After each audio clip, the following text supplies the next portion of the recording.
आज हम वीडियो लेके आए हैं नंदवंश। नंदवंश का संस्थापक महापद्म नंद, इन्होंने ही शिशुनाग वंश के अंतिम शासक नंदीवर्मन का हत्या करके नया वंश का स्थापना कर लिया, जो है नंदवंश। नंदवंश मगध साम्राज्य का तीसरा वंश है, जिसके संस्थापक महापद्म नंद थे, जिन्हें पुराणों में महापद एकराट कहा गया है और महाबोधि वंश में इन्हें उग्रसेन भी कहा गया है। इसका शासन 344 ईसा पूर्व से लेकर 334 ईसा पूर्व तक रहा। भारतीय इतिहास में पहली बार एक ऐसी साम्राज्य की स्थापना हुई जो कुलीन नहीं थी तथा जिसकी सीमाएं हिमालय से लेकर दक्षिण में गोदावरी नदी तक तथा पश्चिम में सिंधु से लेकर पूर्व में बंगाल तक फैला था।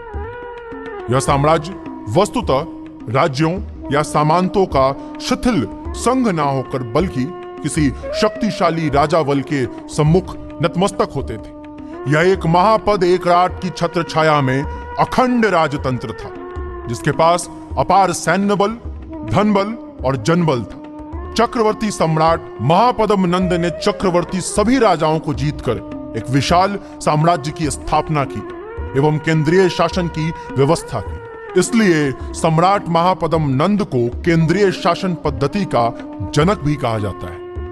नंदवंश में कुल 9 राजा हुए और इसी कारण इन्हें नवनंद भी कहा जाता है। नंदवंश में जो पहला राजा है उग्रसेन, दूसरा पांडुक, तीसरा पांडुगति, चौथा भूतपाल, पांचवा राष्ट्रपाल, छठा गोविशानक, सातवां दससिद्धक, आठवां कैवर्त, नौवां धनानंद। नंदवंश के अंतिम शासक धनानंद के बारे में। धनानंद धन का अत्यंत लोभी था।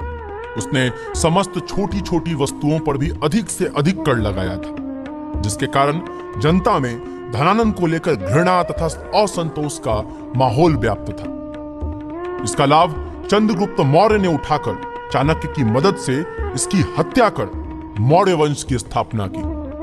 मौर्य वंश को जानने से पहले हम चलते हैं चाणक्य की जीवन शैली की ओर कि चाणक्य ने कैसे अपनी कूटनीति से धनानंद को पराजित कर चंद्रगुप्त मौर्य को मगध साम्राज्य का शासक बनाया। नंदवंश का पहला शासक महापद्म नंद,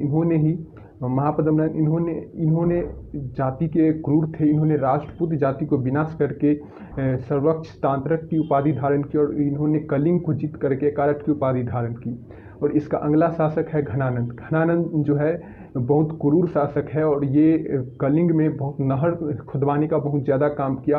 और इसी के समय में इसके दरबार में चाणक्य आया। चाणक्य को ये अपमान करके दरबार से बाहर निकलवा दिया और इसके बाद चाणक्य ने इस अपने प्रिय पुत्र चंद्रगुप्त मौर्य की सहायता से घनानंद का अंत करके एक नया वंश का स्थापना कर लिया, जो है मौर्य वंश। तो अगली वीडियो हम मौर्य वंश के बारे में लेके आएंगे।